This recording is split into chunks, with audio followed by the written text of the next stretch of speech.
Bonjour, namasté. Bon, bah écoutez, vous savez que j'habite dans le sud de la France, qu'ici il fait 40 degrés, dans ma cuisine encore plus.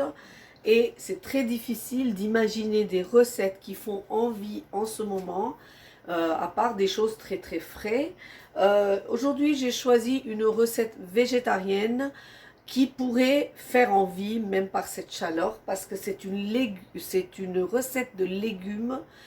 C'est des galettes de légumes, donc adaptées à ceux qui ne peuvent pas manger du gluten, à ceux qui sont végétariens et à ceux qui veulent avoir un petit repas complet, fait rapidement avec très peu d'ingrédients. Donc cette galette, c'est une galette de légumes qui s'appelle les chilas. Et on va le réaliser et l'accompagner d'une petite raïta au concombre, très très frais pour ce mois d'août. On va passer tout de suite à la recette de cette chila. Donc pour faire une recette d'une dizaine de chilas, parce que ça peut se garder au réfrigérateur, soit vous faites tous les chilas et vous les mettez au réfrigérateur pour les manger dans les 2-3 jours à venir, soit vous faites la préparation du chila et vous faites cuire votre petite galette au dernier moment pour le manger bien chaud.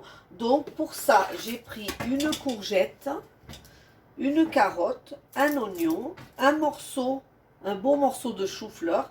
Alors, vous ne pouvez pas prendre n'importe quel légume pour le chila parce que par exemple l'aubergine n'est pas adaptée à cette recette, mais vous pouvez prendre du chou vert.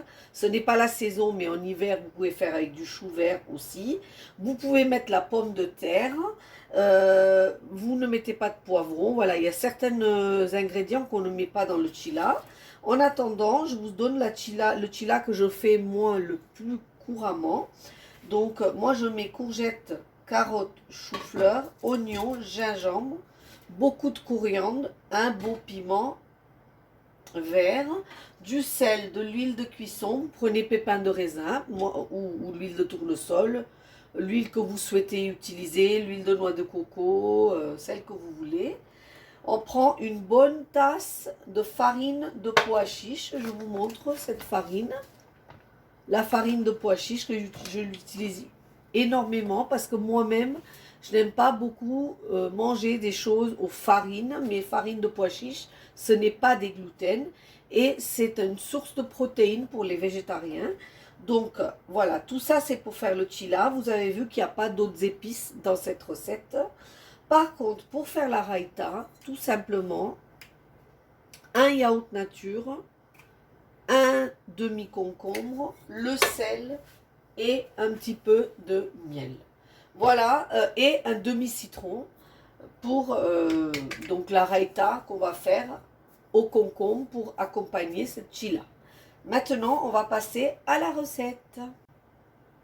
Voilà, donc ici j'ai pris une râpe, j'ai pris la grosse partie de cette râpe et j'ai râpé la carotte, la courgette et le chou-fleur, ici, regardez. À côté, j'ai coupé en petits morceaux l'oignon, mais vraiment en petits morceaux, le piment et le coriandre. Et là, je vais mélanger le tout ensemble. Donc, vous voyez, pour faciliter les choses, j'ai pris un plateau et comme ça, je n'en mets pas de partout. Et simplement, je vais mélanger tout ça correctement d'abord.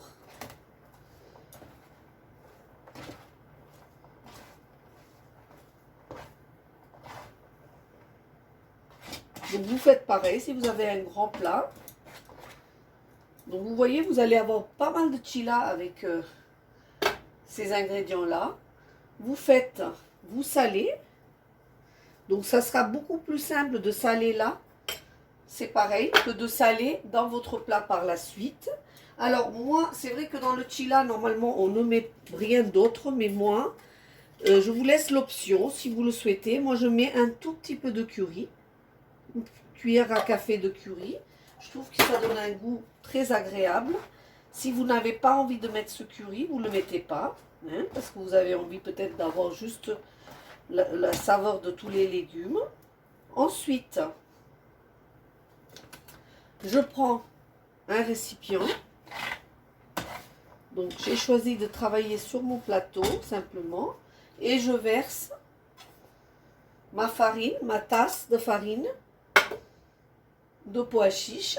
À ça, je vais mettre tous mes légumes. Alors comme les légumes vont dégager un peu d'humidité, je vais d'abord mélanger tout ça avant de mettre de l'eau. Donc vous voyez, vous faites tout à la main, c'est très bien comme ça. Vous prenez la farine de pois chiches et vous mixez avec vos lamelles de légumes. Vous allez sentir qu'il y a de l'humidité qui est dégagée. Allez-y, prenez votre temps et mélangez correctement tous les ingrédients avant de faire une pâte avec un peu d'eau. Donc voilà, une fois que j'ai fait ça, je prends une cuillère, une grosse cuillère, et je prends un peu d'eau. Et là, je verse vraiment très peu d'eau parce que je ne veux pas que ça soit liquide. Et au fur et à mesure, je mélange pour faire ma pâte. Et là, il faudrait que ma pâte soit d'une consistance où je peux l'étaler pour pouvoir faire mes galettes. Parce que tout simplement, sinon, on ne pourra pas obtenir des galettes pour pouvoir manger avec notre petit raïta. Donc vous voyez ici, je mélange, je prends mon temps, je mélange et au fur et à mesure, il y a l'humidité qui se dégage et j'obtiens une pâte. Alors ici, si jamais vous avez mis trop d'eau, vous n'hésitez pas, vous rajoutez de la farine de pois chiches en petite quantité jusqu'à ce que vous obtenez quelque chose que vous pouvez quand même étaler facilement dans une poêle. Voilà, vous voyez ici. Donc là, dans la prochaine étape, je vais faire la cuisson de mes chilas. À tout de suite. Donc ici, j'ai pris une poêle qui ne colle pas. On va pas prendre de nom de marque, mais d'une poêle qui ne colle pas. Et on va le mettre sur le feu. Et on va regarder plutôt quelque chose qui a un couvercle. Parce qu'au départ, pour faire cuire tous ces légumes, on va couvrir notre chila et on va le laisser croustiller une fois que les légumes seront cuits. Donc ça, c'est très important. Et là, on va bien laisser chauffer notre poêle. Je vais essayer d'avancer un petit peu la caméra pour que vous voyez un peu mieux. Voilà. Et là, je vais verser très peu d'huile, bien sûr, puisque c'est quelque chose qui ne colle pas, hein, qui n'adhère pas. Donc je mets mon huile, je l'étale. Et j'attends que mon huile chauffe avant de démarrer la cuisson de mes chilas. Donc ici, j'ai versé un tout petit morceau et je vois que ça crépite. Donc ça veut dire que je peux commencer ma cuisson. Vous allez regarder. Je vais mettre... Alors, vous pouvez, si vous ne vous sentez pas de faire des grandes choses dès le départ, vous pouvez faire des petites criques, des petits tas pour obtenir des petites galettes aussi. Hein. Voilà. Alors, on n'est pas en compétition. On n'est pas en train de faire des choses bien rondes, etc.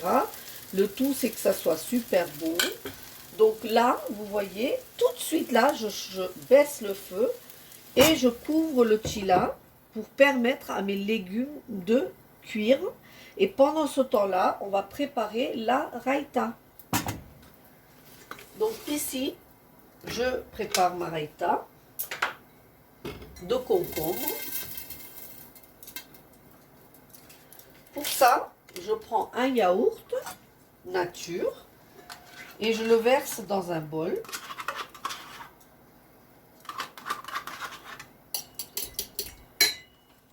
Et là, je bats le yaourt. Vraiment pour faire quelque chose de très homogène.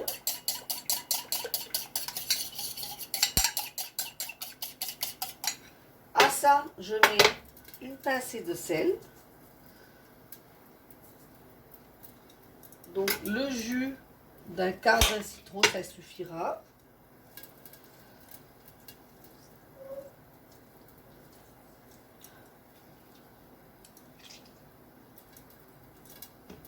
Un petit peu de miel.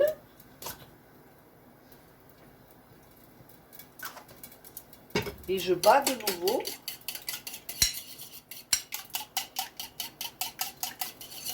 Le yaourt. Là, je surveille le chila. Donc, je vois que mon chila a commencé à griller. Vous voyez, je le décolle. Et je le retourne. Regardez comme c'est joli. Voilà. Et là, je couvre de nouveau et je laisse cuire de l'autre côté. Ici, j'épluche. Donc, j'épluche ce concombre. Je le fais devant vous, ici. Je ne sais pas si vous voyez bien. J'épluche le concombre. Et là, c'est très important ce que je vais vous montrer. Vous n'allez pas prendre le cœur du concombre parce que le cœur du concombre est très humide et ça va rendre notre raïta très liquide. Vous allez prendre un couteau et vous allez faire des stries comme ça dans votre concombre, partout. Voilà. Et là, vous allez prendre votre économe et vous allez continuer à l'éplucher pour obtenir des spaghettis. Alors, si vous voulez des morceaux plus fins, vous faites plein de stries. Et vous allez obtenir des lamelles de concombre. Alors, vous savez que le concombre est très frais.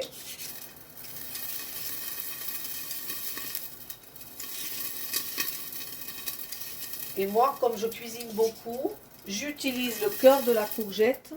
Je la coupe en deux et je le frotte sur mon visage pour humidifier, pour hydrater mon visage de jus de concombre, ce qui est très très bon pour la peau. Ici, je mélange mes lamelles. Donc ça, je ne le fais pas trop à l'avance parce que ça va donner trop d'eau. Je le fais pendant que je réalise mes chilas. Donc là, je vérifie que mon chila ne brûle pas. Donc ici, vous voyez, j'attends un petit peu encore parce que je veux que mes légumes soient bien cuits. Et je vous retrouve à la fin de la recette. Si vous le souhaitez, vous pouvez me poser vos questions. Ou peut-être que je vais vous montrer de nouveau un autre chila. Peut-être. À tout de suite. Voilà, donc ici, une fois que je trouve que les légumes ont bien cuit, etc. Donc ça a mis au moins 5-6 minutes pour que mon chila soit quand même bien préparé. Je remets une goutte, parce qu'il ne faut pas oublier que les légumes à l'intérieur sont crus. Donc je remets une goutte. Et peut-être que là, je vous montre comment on fait des petits chilas. Donc ça peut être tout sympathique pour les enfants. Voilà. Vous en versez des petits tas. Voilà. Vous les aplatissez un petit peu pour que ça cuise de la même manière partout. Et là, de nouveau, on couvre et on patiente. À tout de suite. Alors, vous voyez, au bout de 2-3 minutes, je regarde mes chilas. Et vous allez voir qu'au-dessus, vous voyez que c'est un peu plus sec.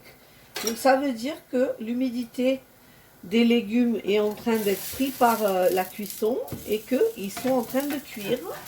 À ce moment-là, vous les tournez. Ne vous trompez pas à penser que c'est cuit parce que c'est marron. Pas du tout, c'est juste grillé. Il faut vraiment prendre 5-6 minutes pour que les légumes soient cuits à l'intérieur. Donc là, j'ai laissé bien 3 minutes d'un côté et je vais laisser 3 minutes de l'autre avant de récupérer mes petits galettes. Voilà, donc là, je pense que 3 minutes de chaque côté, les légumes ont cuit, mes chilas aussi. Voilà. Alors, c'est une petite idée aussi pour utiliser comme base si on ne mange pas de gluten et que du coup on est privé de tout ce qui est pizza ou tout ce qui est petit grignotage qu'on fait avec la farine, tout ce qui est pancakes, crêpes, etc. Et ben à ce moment-là, vous pouvez mettre un peu de chèvre, un peu de tomate, tout ça au-dessus et faire des mini pizzas si vous le souhaitez. C'est une idée, hein, c'est vous qui voyez, mais bon, voilà, c'est une idée pour ceux qui n'ont pas le choix que de ne pas manger la farine, ou alors ceux qui mangent sainement et qui ont envie d'un repas. Donc vous voyez, produits laitiers, crudités, légumes, protéines en forme de farine de pois chiche, ainsi que coriandre, oignons, tout ça c'est des antioxydants, très très bons pour la santé, et les végétariens ont vraiment un plat complet. Voilà, je vous retrouve pour la fin. Donc voilà, je vous présente la petite assiette avec la raïta au concombre et les chilas de légumes, recette de cet été, pour donc vous régaler avec des produits du jardin, recette végétarien sans gluten, et aussi une recette qui se fait rapidement. Comme ça, vous ne restez pas longtemps derrière vos fourneaux. Merci beaucoup de me suivre. S'il vous plaît, likez, partagez si vous avez aimé mes recettes. Si vous le souhaitez, abonnez-vous aux recettes indiennes de Shona. Si vous appuyez sur la cloche, vous aurez les notifications toutes les semaines quand je posterai ma recette. Merci bien. À bientôt. Namasté.